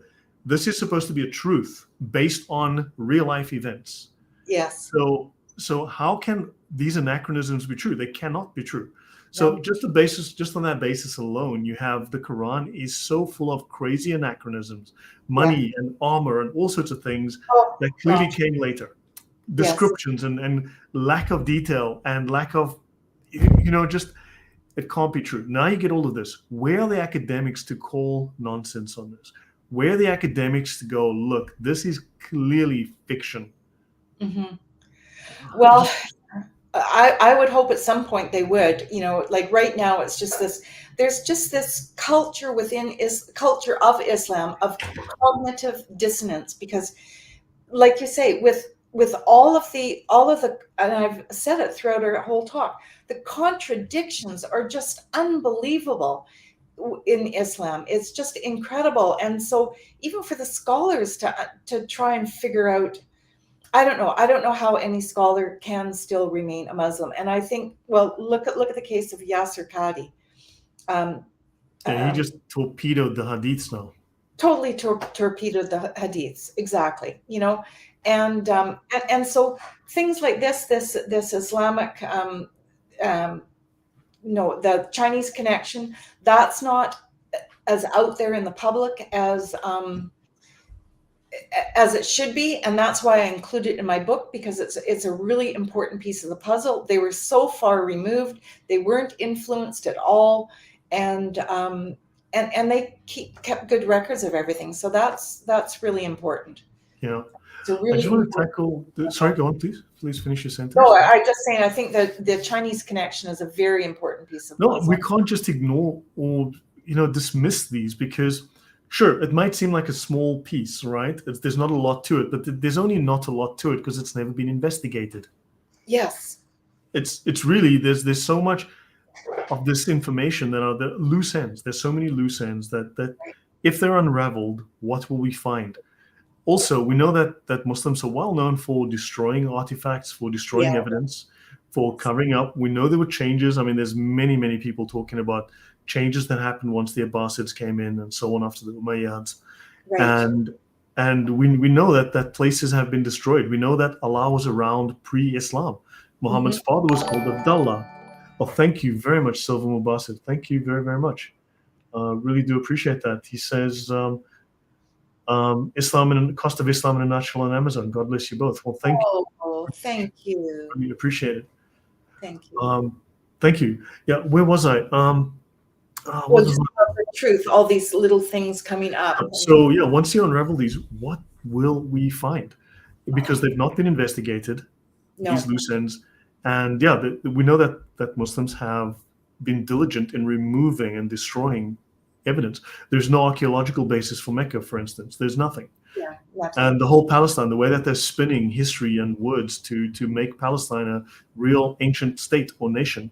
Yeah. I mean, I've asked Muslims very simply, look, can you please tell me, name the first 3 Palestinian kings? And what was their currency called? Do you have samples of their coins from 2,000 years ago? What was their language? What was their holy book? What was their religion? What did they build? What was their most famous? What were their temples called? Yeah. because there was no such nation. No. There were no such people. So they are quite willing to lie. And I've had the most incredible abuse from people who can't answer me, but they will call me you name it. They will say the vilest of things when I'm asking legitimate questions. Mm-hmm. So yeah, I mean, this should really sink Islam if academics had courage, had integrity. Well, something I think with us talking about, and again, this is my little part. People will buy the book. They'll start talking to their friends about it. It'll end up filtering out. I mean, look what happened with all the textual criticism about Christianity, and did all these things actually exist? All these different stories. A bit of an aside. What is so interesting, which is never ever going to happen in Islam. But when I was in London in June, I was there for the NAPC conference, and we went on this, I don't know, it was 2.5-3 hour tour of the British Museum, of all the biblical proofs that this proves what was in the Old Testament. This proves this verse in the Old Testament. This proves this story, the actual things right there in front of you. And one of the earliest writings of Yahweh, back thousands of years ago, and all of these proofs. Well, we're starting to ask Islam to come up with all your proofs. Come up and show us. We have them. We can show you what we've got. Show us what's happening in Islam, and more and more and more. As long as we don't let Islam overcome the West, we can keep demanding them to prove it. Just prove it. Show us your proof. Now, like you say, they've paved over Mecca.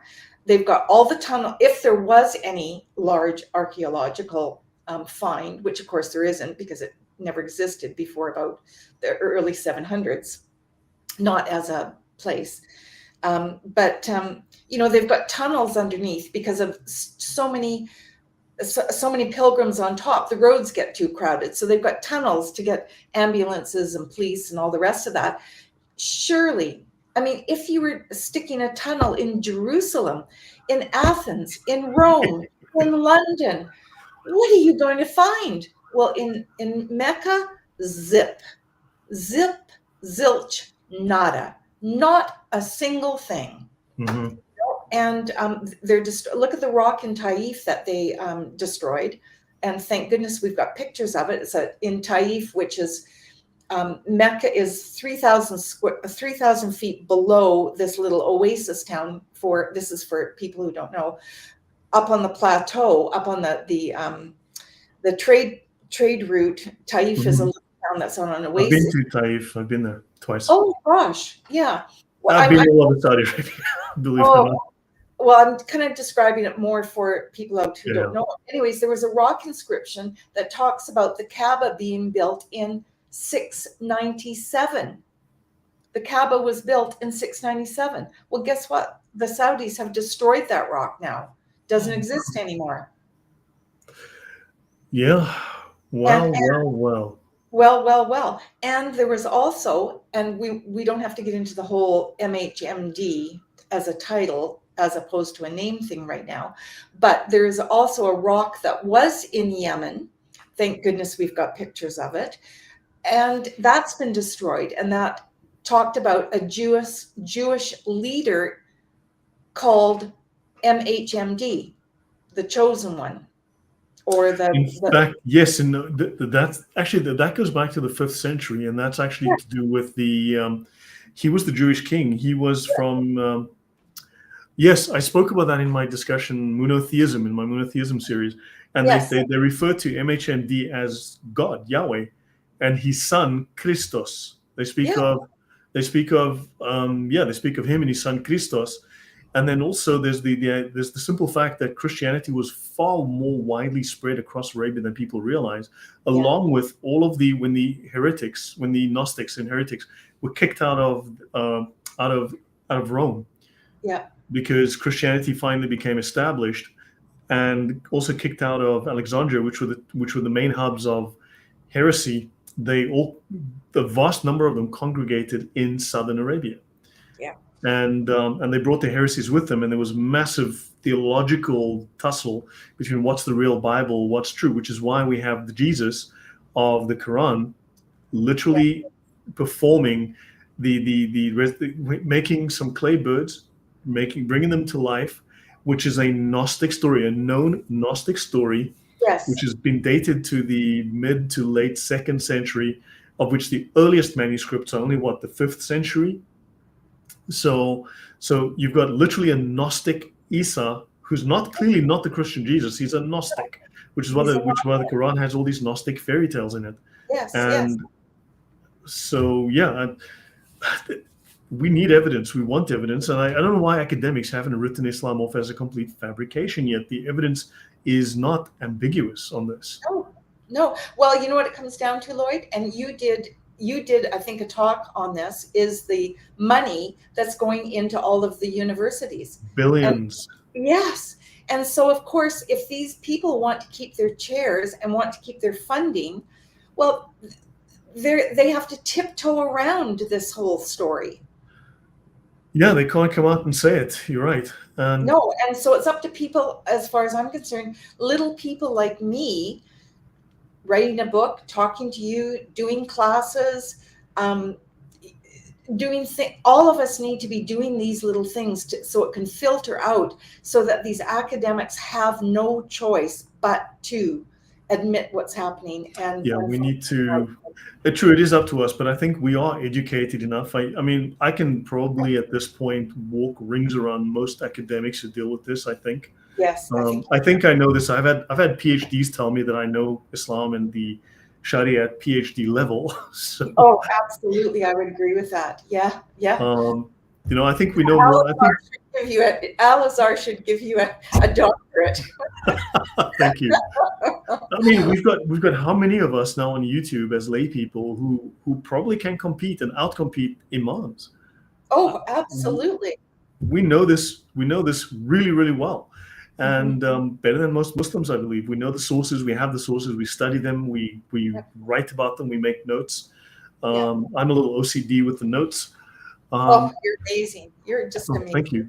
No, I mean, what you're doing here. I just want to mention, Tom Bunnytail says, someone mentioned, I think it's Catherine or something, mentioned that we have the first king of Palestine. It was King Yasser Arafat the first. Yes. That's right. You're right. Found him. Got him. Thanks. Nailed it. Yeah. Yeah. I'm aware of the Raymond Ibrahim thing. I mean, Raymond Ibrahim is a very good. Jay did say he didn't think Raymond Ibrahim was a good historian. I think Raymond Ibrahim is a brilliant historian, a really very, very good historian. Writes some fantastic works. I mean, sure, but I think there's room to take two sides on the did Muhammad exist story. I mean, I kind of leans probably somewhere in the middle. It's like the Muhammad of myth does not exist. But I think, to me, he's like a composite. There must have been a real character to base him on, or at least multiple characters he seems to be based on. So they've drawn from to me, he's a composite of 3 or 4 people, or Jesus and a few others. But I think there was a character, an administrative authority, like a king. What's the one guy from the 7th century? Sorry? Umar? Not Umar, after him, like came after him. That does seem to have established the whole idea.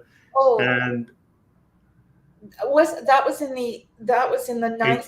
9th century, yes. I think it's the 9th century. Yeah. That's where Al-Kindi did that apology.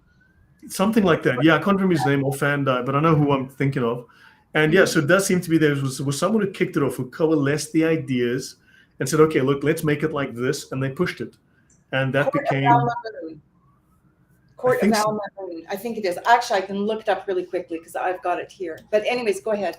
Sorry. Yeah. So basically, it seems like that someone took all of these ideas and said, look, we've got 12 different tafsir that can't make up their minds. This is going to be the official version now. Here's the official version, and off they went. Right. I mean, even if you look at the Jesus resurrection version, you go through the tafsirs, there's at least 7 different contradictory versions of that story of Jesus' resurrection. So eventually they just picked one and said, that's the official story. But there's no reason to pick that one over any of the others. So they simply had to make do. Abdul Malik. Abdul Malik. Yep, that's him. That's him. Oh, Yeah. Abdul Malik. Oh, okay. No. I He think was. there's a good case for putting him down as the guy that finally kind of he's the linchpin there, you know. I don't And myself. I wouldn't agree with that. I think it comes much later. Abdul Malik. I think Abdul Malik was an Aryan Christian, non-Trinitarian, yeah, yeah. non-Trinitarian Christian, and so he did believe that Jesus was a prophet, but the Muhammad thing wasn't developed yet in 691, 697. Yeah.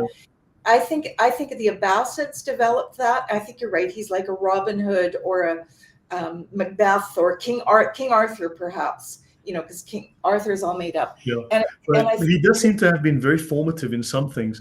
I'm not saying because this story develops until, I mean, we're looking at the Sharia was only finished in what, the 1500s. Yes, The exactly. Quran was only established as mutawatir in the 1500s. Right. And so therefore the Quran was still being developed in the 900s, it would seem. Yes. So, right. but Abdul Malik could well have kicked it off in a particular direction, and then I think he did. Yes, I would agree. So it's hard to be, for me, it's hard to be definitive because we don't know enough yet. Right. I agree with that. So I'm careful of being definitive because there's not sufficient evidence. But I think generally people are starting to converge on the fact that yes, the official narrative makes no sense, and people are generally converging on a certain point. You know, there seems to be convergence. Well, kind of something that's really interesting is there's a book called, and you can get it on archive.org, and there's a book that you can get on archive.org, so anybody can download it and have a read, and it's The Apology of Al-Kindi, Kindy, and you can download it or just read it. And Al-Kindi, his family was really involved with the caliph's court at that time, and he had a very respectful disagreement. There you go.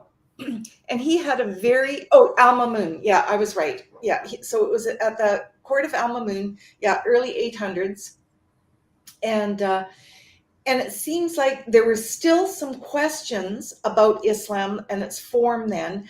And this is quite an interesting read. I would suggest that you read this, and you can see it wasn't still quite, there were still some questions about the forming of Islam. But again, he's he has to worry a little bit about his head not being chopped off. But I think because of the familial relations between the caliph and the Kindi clan or family, it's you're right, Mel. Absolutely. Agreed. 100%. 100%. Yeah. Anyways, this is interesting. It's a small read. It's not a very big book. I think it's only maybe 100 pages or something like that. Anyways, there you go. That's a little resource. Yeah, and the Quran is being updated. You go now, you try and find some hadiths. They're missing. They redact the hadiths. They change the Quran translations. They remove odd sentences. I've had difficulty finding stuff in online sources because they're no longer there. Embarrassing hadiths. They are. The story's changing in real time. Mm-hmm. Yeah, they are. So tell us, go on with this. Go on further. Oh, no, I was just saying that because we were trying to decide when all of this possibly had started. When it's 9th century. Yeah, the 9th century seems to be formative for the Sharia as well. The 9th century was formative. It didn't finish, but it was forming. There was something. There was clearly something, but it hadn't coalesced. And then in the 9th century, something happened to really tighten it all up. And then it still developed for several hundred years. Right. But the 9th century is formative. Yeah, and that's absolutely, and that's exactly what the Tang court, the Chinese records, note as well. That that they do mention that the story had changed. So so I think we're onto something. I think it's coming together slowly. I agree. I mean, amazing. Just everything. It's like this whodunit, and we're chasing down the evidence. Feels like one of these action movies. You're trying to figure out what happened. Trying to solve the mystery. Yeah. Where's Sherlock? You are Sherlock. Well, Yeah. oh, Mel is, not me. Let me tell you, Mel is the stuff he's been finding out, the little gems. Oh my gosh, this man is something else. Just the stuff he's been Yeah. posting lately, not so many videos, but all the little bombs he's been putting Yeah. up on his posts are just, gosh, Mel's amazing at his finding these gems. He mentions where it says that it's that the English scholars are behind on this even more. What is crazy was that the English and the German scholars were at the forefront of this in the 20th century, the early 20th century, the 19th century, even the Yeah. 18th century. You can go back as far as the 17th century. The Right. Germans and the English were all sounding the alarm on this and calling BS on this then already. They were saying this is clearly fabricated. If you read the ancient works from the old English scholars, and then after World War II, somehow it all just stopped. Yeah. After the discovery of oil, I mean, clearly the Saudis had a little bit of money suddenly, and things changed. Mm-hmm. And then also, I think we may want to also think about a little bit off the topic, but there were various English and even Americans who converted to Islam, and it may well be that some of those involved with the discovery of oil and funding the Saudis to develop their oil industry, some of those might be Americans or Brits who had converted to Islam, and they were thus invested in helping their compatriots and also then suppressing other narratives. So there's also, I mean, I also wonder how many of these in Parliament today, how many of these people are not converts to Islam? Like in the US, all of these converts have a loyalty. They vote along religious lines. Yeah. Interesting thought. Yeah, Mel says they needed to buy oil from the Arabs. Exactly. Yeah, you can see. I mean, after 1930, after the late 30s, obviously the war was an interruption, but after that, it's like boom, that scholarship just disappears. Yeah. And it's, I mean, you can find amazing scholarship prior to that. So yeah, interesting for sure. Yeah. Go ahead. Have you noticed the more truth is leaking out, the more violent they are? Just on that point, Al-Qaeda had a plan, a 5-stage plan that they were implementing, which was supposed to be implemented in 2021, which I would say was rudely interrupted by Emperor Donald Trump. But this doesn't mean that they've given up, because Al-Qaeda has certainly come back. They're resurgent again. However, the Muslim Brotherhood has a 100-year plan, and that plan is due to be accomplished in 2028. And of course, this does include violent overthrow of the US or weakening of the US to be able to take it over. And they speak of social media dominance and dominance of the airwaves, infiltration of judiciary, the police and such. And they are busy doing this all over the world. So they are heading towards a kickoff where they are supposed to rise up. Jihad is revolutionary. Islam is a revolutionary religion, just like Marxism is revolutionary. The idea parallels jihad. So socialism is, and Islam are both, they believe in violent revolution to bring the change. This is what they believe, and they don't believe in peaceful change. So this is the 2028 is the date where they believe they will achieve dominance of the Western world. So bear that in mind. These guys are on a timeline. Yeah. And you know something? Absolutely, they're on a timeline. They've been on a 1400-year timeline. It's not going to change. World domination. It says that in the Sharia. We know that. It's the final religion that will rule the world. You know, it says that. What is it? In book W 4.0 or something. I've copied it verbatim as almost the last page of my book. So there is a plan. So we need to wake up. We were going to talk about Abraham a little bit. Sure. Yeah. It's the last topic. We nearly 2 hours. You know that time has flown. Oh yeah. Well, I mean, I'd be happy to welcome you back if you want to, do some more. Oh, but yeah, sure. let's look at Abraham and. So okay, well, let's just talk about Abraham. I would mention that I've got 2 pages worth of Abraham, and I have to thank Dr. Mark Dury from Australia. When I was going to put in a bit about Abraham and I was doing my research, I came across his work and I thought, why reinvent the wheel? And he's such a dear man. He just said, just copy my whole thing, just put it all in your book, and obviously give him credit for it. So I just want to say that, I mean, this information is there, but he just had it laid out so nicely to show that, the Abraham of Islam is not the Abraham of Judaism and Christianity. And, I won't read through this whole thing, but I'll just make a couple of their big claims. What Islam says is that Abraham was a Muslim. He's a prophet, and as a symbol, replaces or restores Islam to its proper place of being the one true faith, because Jews and Christians lost their faith. They lost their Islam, and they corrupted and distorted their texts. So that's kind of the whole fallacy of what behind it. Mohammed warns the Meccans of imminent danger. So that kind of follows along supposedly of the example of Abraham as a model of forbearance. He's a monotheist amongst all the polytheists, and he has to strengthen the believers. Yeah, there we go. As they wait. And again, I'm not going to read this word for word. It would take 20 minutes. But Allah states, here we go. There was, and we'll read this here, a few paragraphs down. There was a good example for you in Abraham and those who were with him when they said to their people, surely we are free of you, that is Jews and Christians, and what you serve instead of Allah. So Allah is saying that Jews and Christians aren't serving Allah. We repudiate you, and between us and you, enmity has shown itself and hatred forever. Okay? Enmity has shown itself and hatred forever until you believe in Allah alone. So this whole thing about, we all believe in the same God is pure nonsense. It's an Abrahamic fallacy. Yeah. It's just, This is the God of hatred. It is Islam is hate speech.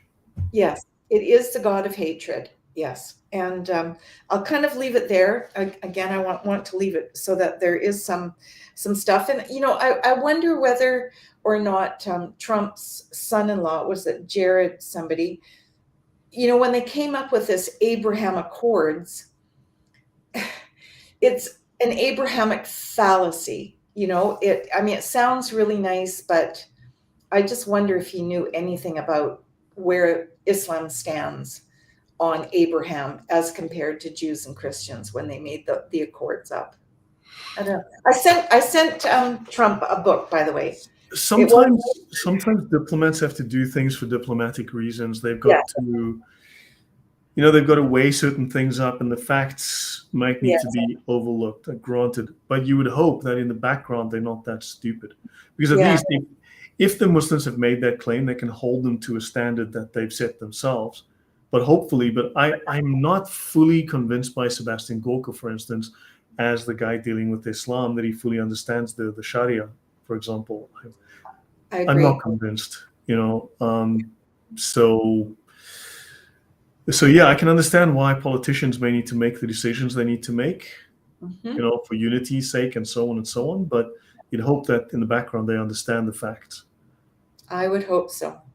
But anyways, there's an awful lot more there about Abraham, and it's pretty interesting. And clearly, we do not believe in the same God. We do not believe in the same prophets. Oh, Jared Kushner, that's right. Yeah, we don't believe in the same God, the same prophets. There isn't a similarity. It's just a borrowing of stories and names. That's it. Right. Mel says most leaders haven't the time to educate themselves in Islam, but then they pay advisors who make a lot more money than I do. Yeah. That's just negligence if these advisors are either compromised or ignorant. These people come out with their Harvard PhDs and know less than me, you, and Karen. Yeah. Yeah. No, that's true. That's really disturbing to me, that you have these deficient advisors or people who aren't willing to just state the truth. Yeah. So yeah, that's disturbing. So Yeah, I mean, I've certainly been enlightened. I mean, I know Islam very well, but I've been enlightened, and I've been reminded of things Oh, that I thank don't think about very often, which we realize how important these things are, and also perspective. Perspective that everyone else can deal with. Yeah, yeah. Well, I really hope that this that my book does help. Just to, I mean, not everybody's going to get into it as much as you, me, and Mel. That's for darn sure. But forewarned. Oh, thanks, Mel. A bit of forewarning is important, and just a little bit more knowledge is just will do the world of good for all of us, I Yeah, believe. no, I agree. I agree. So yeah, we should call it. This went actually longer than I anticipated. The time Oh, flew. I mean, I looked up and I realized, wow, nearly 2 hours. 2 hours. Yeah. No, it's great. Incredible. I did not expect, I mean, the time to fly so quickly, but I mean, yeah, I mean, you bring a really great perspective to Oh, the discussion of Islam that I think even I could relate to. I learned new things, I oh, relearned old things, and I also gained a simpler perspective that others can easily grasp. I mean, Mal and myself and you probably work at a much higher level generally. But yeah, we realize we need to rope others in to understand the issues here from an academic point of view, historical, theological, philosophical, and absolutely. also just the social threat. Yes. Oh, that's a big one. Yeah. You know, Well, thank you so much for this opportunity. I really appreciate it. Really, it's in my heart. I want people to know more about Islam, to learn about it, and to be able to ask questions, of the politicians, and if all of a sudden the Islamic prayer starts being said in city council meetings, well, no, you've got to stand up and say no. This cannot happen. And when they ban Christian prayer, but they're saying the azan, when they're banning Christmas, but you having a halal slaughter, no. yeah, no, yeah, I agree. I agree. Good. Well, No, I thank you agree. very much. Thank you very much. Thank I you. And to appreciate the that. audience, thank you very much for the amazing participation. Thank you, Mal. Thank you for everyone like Hope in Christ and Philip and all of those with a fantastic commentary. Really, I enjoy the comments. It's really always interesting. Thanks for the questions, the engagement. And yeah, I think this has been a great learning session for all of us, a great reminder of things that we need to keep our eye on, and please tell people about this session. Please tell people about the book. And yeah, also for those who supported the channel, thank you for the earlier donation, Silver. Thank you very much. For those who'd like to support the channel, obviously those are very much appreciated. I do not make a great fortune on YouTube. I was not able to buy my Maserati. Sadly, I know there are people who probably do make good money on YouTube. That's not me. But also with someone's help, I was introduced to someone. I had a meeting with someone yesterday. I am attempting to, well, I'm going to be hiring a part-time assistant. No, I'm not making $2,000-3,000 a month. No, I make far less than that. But I've got someone who is willing to assist me at a modest fee, and I'm willing to reinvest some of the money that I'm making to try to improve things on the channel. So I'll be trying to invest some money into some efforts and to try to build what I do, make it bigger. I'm nearly at 25,000 subs, so I'm probably 2 days away from 25K.